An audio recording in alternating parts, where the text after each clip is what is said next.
shield, that weird hand shield Yeah, that they hold the up. one you hold. Which for hooks. Yeah. And he's like, this is not for speed. This is just power. Just power. He's like, don't try to be fast with this. Just power. Again, 2 weight classes against Canelo Alvarez. What do you think about that fight? It's a good fight, but Canelo has advantage.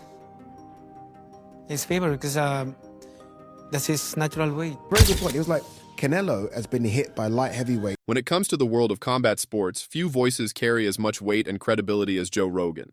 Yeah. Canelo has such unique skills, and one of the weird things that he does that very few people since Rocky Marciano does is he punches your arms. Yes.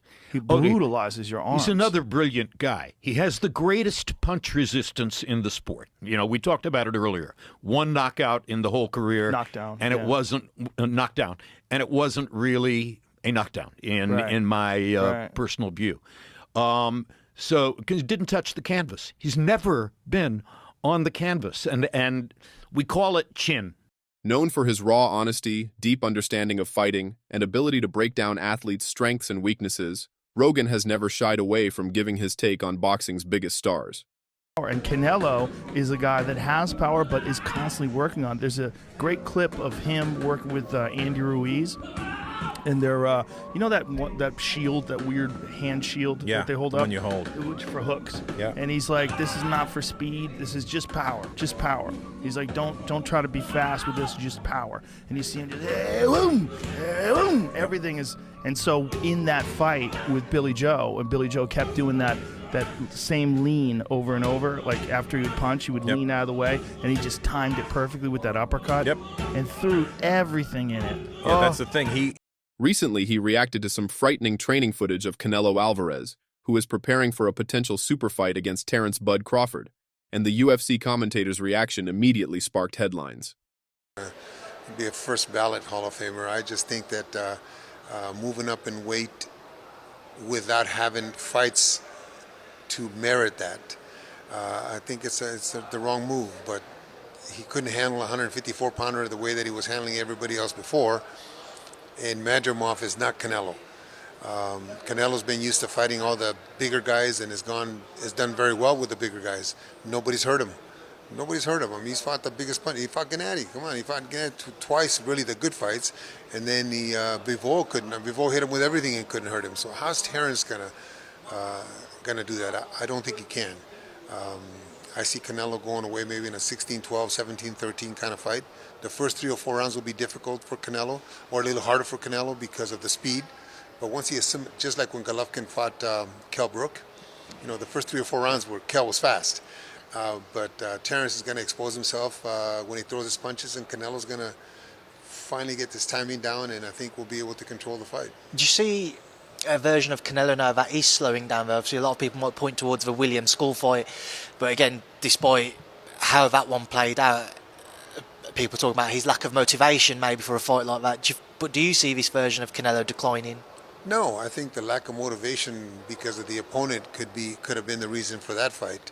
I think these guys at that level, once they get a name, they're looking at a name. It's a different story. They're not only their motivation, but they're waking up earlier in the morning to go run. All those things come into play because they know they have a challenge ahead of them. In the viral clip, Canelo is seen training with an intensity and precision that shocked even his critics. I'm going to ask you guys, has Canelo been knocking people out lately? Nope. Has he had a size advantage over fighters he's been fighting? Nope. So you're talking about a guy who hasn't had the devastating power advantage, and he hasn't had the size advantage. So what is he beating those fighters with? Do you think Terence Crawford can go up to light heavyweight and beat Bivol? Hell no. He shouldn't even be in a ring with Bivol. You want to know why? Terence Crawford said himself that David Benavidez was too big. Not even close. What Canelo doing fighting him at light heavyweight? And put on a good fight. Went 12. Never hurt. But boxed with him to put on a good enough fight. So you mean to tell me that Terence Crawford versus Bivol is a hell no, but he's fighting Canelo September 13th? I just looked at Terence Crawford's latest video. Terence Crawford, 20 pounds of muscle, my ass. Terence Crawford looks thin as shit. And I knew that was going to happen because Terence Crawford's metabolism and his frame. You got him walking around maybe close to 180 or something like that. But as he works out, his body's going to do what it does. It's going to get lean. And I think it benefits Terence Crawford. Actually, we don't want him stepping in the ring blowing up to 180. I think it just hinders him, right? When Floyd Mayweather was fighting at 154, he never weighed in at 154. He weighed in at what was most comfortable for him because 154 is the limit. Terence Bud Crawford, if he gets on the scale and he doesn't weigh quite 168, I think it's actually for his benefit. What he has going for him comes with him being smaller, actually. People talk about his speed, talking about his foot speed, hand speed, talking about all those things, his reflexes and all those things. That comes from what we've seen of him from 147 south. His body looking sharper than ever, his punches thundering with raw power, and his focus locked in like a predator hunting down prey. You see Terence Crawford now, just moving up to 154, then he's moving up again 2 weight classes against Canelo Alvarez. What do you think about that fight? It's a good fight, but Canelo has advantage. He's favored because that's his natural weight. And then Crawford moving up. If Crawford don't know how to handle or manage his body and his condition, his footwork, everything like that, to moving up, very difficult. Difficult. He needs to handle and maintain the speed and improve his power. That's what I did. Like, maintain your speed and improve your power. To get respect from the bigger man. Dan Rafael kind of made a great point when talking about sizes. Because he said, if you look at them two together now, they look the same size. He said, people have got the idea of the size thing wrong. It's not looking at them as a physical package. It's who has absorbed the bigger shots in the weight division. So, and it was good. It was a very good point. He was like, Canelo has been hit by light heavyweights and super middleweights for the best part of a decade. Basically. He's so used to taking those shots. Whereas Crawford hasn't. Crawford's been hit by 140 guys and 147 guys for the best part of a decade. Yeah. What's Crawford going to be like? So basically, he's trying to say, Canelo could easily absorb Crawford shots. Can Crawford easily absorb Canelo's punches? If you're taking shots from Triple G, Sergey Kovalev, Dimitri Bivol, and you're staying on your feet, not getting hurt, not even getting wobbled. Not even getting wobbled, just literally shaking it off. Yeah. You can take Terence Crawford shots. 100%. Rogan, after analyzing the footage, warned Crawford that he may be walking into the toughest fight of his career, stressing that Alvarez is not only bigger, but also more seasoned at handling pressure on the biggest stages. Good ending. Canelo is still one of my favorite active fighters. A lot of people are going to judge and say things about his last fight. I understand he didn't cut the ring, all these different things. I think everything will be the intensity. Everything is going to pick up because it's being Crawford. And I think Crawford, I know he's definitely not going to box like that, dancing around, moving around. He's going to move his feet. I think Canelo wins the fight. I think the weight does play a factor by him coming up, putting on all that weight. Canelo's been up there. He's been in the ring with serious punchers before and been hit clean by those guys, clean on the chin, didn't budge, didn't break. I don't see Crawford having that type of punching power like was it Bivol, Triple G, guys like that. So I think that for me, I think if Canelo Crawford has to box and not care to like want a crowd please. He has to stick and move. If he sits there too long with Canelo, I think Canelo, his defense is great. He'll be able to withstand it and take him in deep waters and win the fight. Besides being a boxing coach, you're an expert in strength and conditioning. Yes, sir. Crawford never fought more than 154. Do you think bulking up, obviously he's bulking up, we're seeing the picture, he's moving up from 147, 54, 60, 68, he's going to gain 15, 20, 30 pounds. For sure. Will that slow him down by around 5, 6, 7? The heart, the muscle, the oxygen you take. I mean, if your body's not used to fighting it at that size, it doesn't not make a difference. It depends on what type of strength and conditioning you're doing too, though. So like when you do like explosive stuff and things like that, plyometrics is different.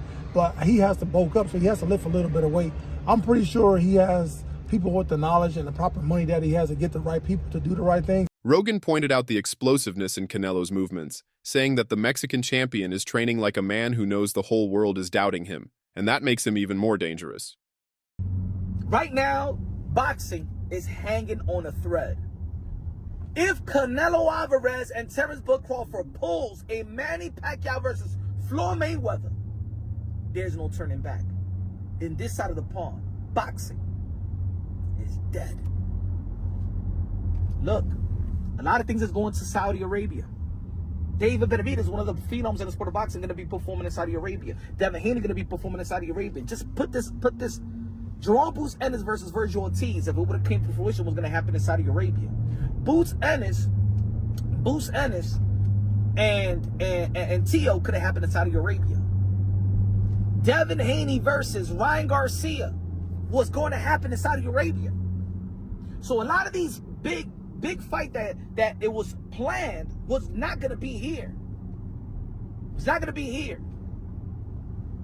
So for networks to trust the sport of boxing once again, this fight between Canelo Alvarez versus Terence Crawford, whoever you pick, whoever you support, is more than just wins and losses. Doesn't matter. The fight has to win. Doesn't matter if Canelo Alvarez, doesn't matter if Terence Crawford win, lose. The fight has to win. Just like when it was Hagler versus Hearns on a Monday, prime time. Prime time. That was a fight on a Monday, prime time, free TV. They put up a wonderful performance to this day. People still remember, and it was only 3 rounds. Canelo Alvarez and Terence Crawford, they better show out and entertain. Because if they lay an egg, boxing is dead. That's the death blow. He highlighted how Canelo's head movement, timing, and counterpunching remain world-class, while his improved conditioning shows that he's coming into this fight with no excuses. I'm pretty sure Crawford is studying and watched. His team and them is watching. And yes, they're really not like, you would say bigger because of the weight, but they actually like, what, how about that? Same height? I think Crawford might be a little taller. Yeah, but let's see, Canelo might be wider in mass, but you got to also add the fact that, Crawford was a wrestler. People keep forgetting that part of it. He's naturally a strong, physical guy, so I like that. I'm going to just watch it as just like a fan because it could go either way. Crawford could outbox him, Canelo catch him, but I like that. I'm going to just watch it as a fan, just to study it, that's all. Rogan acknowledged Crawford's brilliance and his status as arguably the pound-for-pound best boxer today, but he noted the difference in size, physicality, and strength between the two men could be a deciding factor. If Crawford makes one mistake, just one, Rogan emphasized, Canelo has the kind of power that can shut the lights out instantly. He also touched on the psychological warfare involved, suggesting that Canelo feels his legacy is being threatened and that he will be training with a chip on his shoulder, determined to silence critics who believe Crawford's skill set will expose him. I like it. I like it. He's proud. Trainer / strength and conditioning coach. What's up? All right. What's good with you? Chilling, man. Staying out the way. Are you staying out the way though, Rob? Kinda. I'm like out of sight, out of mind. I would say. I would say you have some intriguing things cooking, but I guess we'll get to that at a later date. Yeah, when announcements are made. When the announcements are made, then we can talk about some fun stuff. Okay. Yeah, it's exciting. All right, so let's talk about Canelo Crawford. Okay. PEDs. Been hearing a lot about Terence Crawford and Victor Conte as of late. I've seen that. Yeah, and little people are making accusations. People are insinuating that Crawford is indeed doping, and based off of his recent size, and they're not used to Terence Crawford looking this big. And give me some insight into that. Give me some insight into fighters walk around weight, PEDs, and criticism of the guy that hasn't tested positive versus the guy in the same fight that's tested positive and team that's tested positive. Right.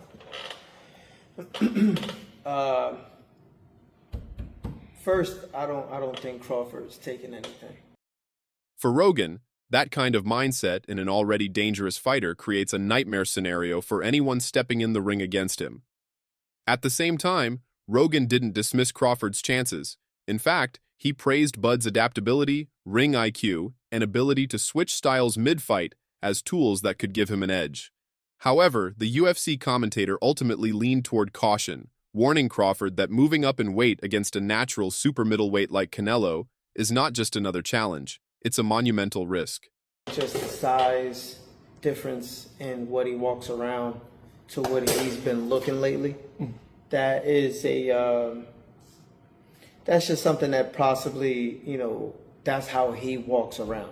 Now, Crawford's physique, he's the type of guy that if he becomes heavy, it shows in his face, it shows in the obliques, but he still got abs, he still got definition in his chest. You know what I mean? So he could just possibly just look like that. Now, mind you, there's still a decent amount of time. We're still talking about 4 weeks. So I'm curious to see how either wherever he is, the cut goes, or however low he goes, how it gets constructed on the way up.